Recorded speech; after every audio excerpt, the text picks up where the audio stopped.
So President Trump just delivered an ultimatum that sent shockwaves through Washington, D.C. and the rest of the country. And all of this came after a brutal attack on a former government worker exposed a complete breakdown of law and order in America's capital. His message was crystal clear: fix a crime crisis now or face federal takeover.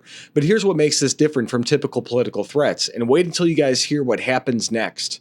Trump actually has a constitutional power to follow through, and the legal precedent already exists for exactly this kind of federal intervention.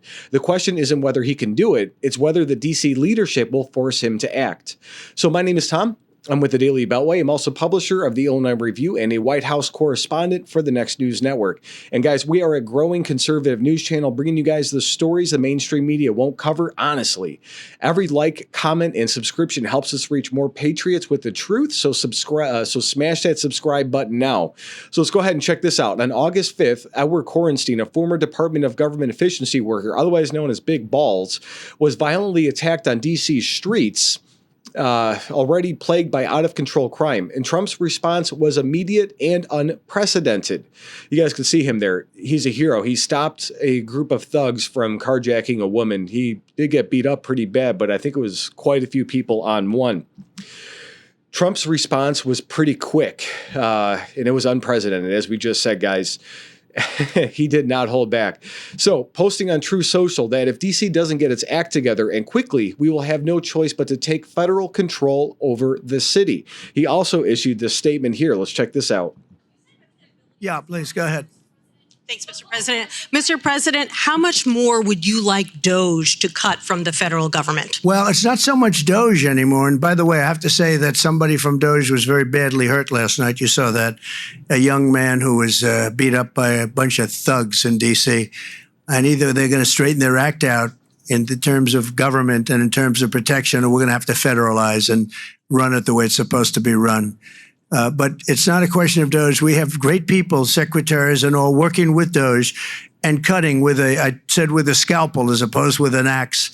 They're cutting with a fine-tooth comb, and they're getting rid of people that aren't doing their job, or bad people, or bad things, bad policy, et cetera, et cetera. And I think we've been very successful in that. And there's more cutting to do, but there's also more getting. We want smart people in government. Our country is doing great. So, the liberal media dismissed it as empty rhetoric, but they're missing the constitutional reality. This isn't just tough talk. Trump has real legal authority to back up his ultimatum, and the precedent for federal control of D.C. spans nearly 2 centuries of American history. So here are the facts that they don't want you guys to know. From 1874 to 1973, Washington, D.C. operated under direct federal control through appointed commissioners.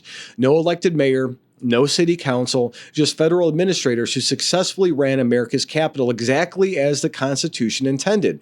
Look back on the 1801 ruling making the Washington, D.C. a federal district. And the current crisis provides overwhelming justification for Trump's warning. Carjackings have exploded 183% since 2019, turning D.C. into a war zone where even federal employees aren't safe. The 2024 homicide rate jumped 39%, while over 8,000 people live homeless on the streets surrounding our most important federal buildings. So drop a comment, guys. Tell me, what do you think? Should Trump follow through on his ultimatum if D.C. can't control violent crime? What would you guys do to if federal workers in your city face these constant attacks, or anybody? Facing these attacks? It's outrageous. And Mayor Muriel Bowser and her progressive allies have turned America's capital into an embarrassment, prioritizing criminals over citizens while our federal institutions became targets for violence and disorder. And everything changes here, guys, because constitutional experts are explaining exactly how Trump could legally follow through on his threat. And the pathway is more straightforward than most people realize. So we're going to get into the weeds on this. So Article 1, Section 8 grants Congress exclusive legislative power over the federal district. And that means D.C. exists entirely at federal discretion, not as some independent kingdom for Democrats to destroy. Trump already controls the D.C. National Guard, unlike state governors who command their own forces. And under the Insurrection Act, he can deploy federal troops immediately when local authorities fail to protect federal property and personnel.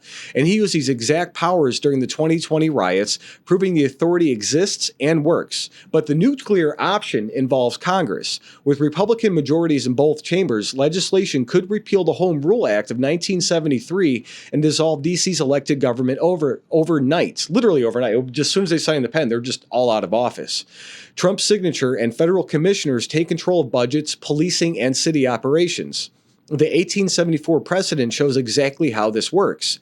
Federal administrators successfully ran D.C. for nearly a century when local democracy failed to serve the capital's unique role as seat of our national government. The Financial Control Board of the 1990s proves federal oversight delivers results when local politicians can't govern effectively. And critics claim federal takeover would disenfranchise D.C. residents, but the Constitution is clear that the federal district serves the entire republic, not just local interests that might compromise our national government's basic functions. Yeah. It exists, guys. If you guys got value from this report and you're still here, tap subscribe. My opinion is coming up. But also, like this video if you support Trump's ultimatum to restore order in D.C. Comment with your thoughts on whether he should follow through, and subscribe to stay informed as this constitutional showdown unfolds. Patriots know America's capital must be safe and secure for our republic to function properly. And it's always sketchy when I go there and I'm walking around. I've got to hide my my White House badge when we're going in, because like people are trying to figure out your name and they're going to decide if you're a Republican or a Democrat and then try to ruin your life over it. It's something nobody should have to deal with, and it's insane that they do this to Republicans. So here we go. So my opinion on it is what we just witnessed is presidential leadership in action. Trump looked at the unacceptable crime crisis plaguing our nation's capital and delivered exactly the kind of ultimatum America needs. And this isn't about politics. It's about basic governance and the fundamental responsibility to protect federal workers and citizens in the seat of American government. When a former DOJ employee gets violently attacked just for serving his country, that's not acceptable in any civilized society. Trump's willingness to threaten federal intervention shows he understands what the founders intended. The Constitution gives exclusive power over D.C. because America's capital must serve the entire republic and not become hostage to local political experiments that endanger our federal government's basic operations. Mayor Bowser and her progressive allies have had years to address this crisis. Instead, they've prioritized ideology over public safety while our beautiful capital city becomes a symbol of urban decay and democratic failure. Their soft on crime policies have turned D.C. into a dangerous embarrassment that reflects poorly on our entire nation. The history precedent is crystal clear. Federal control worked successfully for nearly a century when local democracy couldn't deliver effective governance. The 80s and 90s prove federal oversight gets results when local politicians fail their basic responsibilities to protect citizens. And Trump's ultimatum represents a constitutional moment. Either D.C. leadership will finally take crime seriously and restore order to America's capital, or they'll face the consequences of federal intervention backed by solid legal authority and historical precedent. And this is the exact kind of bold leadership that our republic needs. A president willing to use every constitutional tool available to protect American citizens and ensure capital city reflects the greatness of our nation rather than the failure of these progressive idiots. Whatever happens next, guys, Trump has drawn a clear line in the sand, and he's making an announcement today. I wonder if it has anything to do with this. Maybe. We'll see. Maybe that's why I'm making this video ahead of it. D.C. can choose effective governance and public safety, or they can face federal takeover that restores order through constitutional authority. Every patriotic American should support his ultimatum because our capital city represents all of us. And it must be worthy of the great republic it serves as a seat of government. The ball is now in D.C.'s court. Let's see if local leadership chooses public safety over political ideology or forces Trump to follow through on the most significant federal intervention in modern American history. This is not the first time that it has happened, guys. Go back, use Google, use ChatGPT. It's all there. Everybody's going to say that what he's going to do, if he does it, he might do it today, is unprecedented, and that's just bullshit. God bless.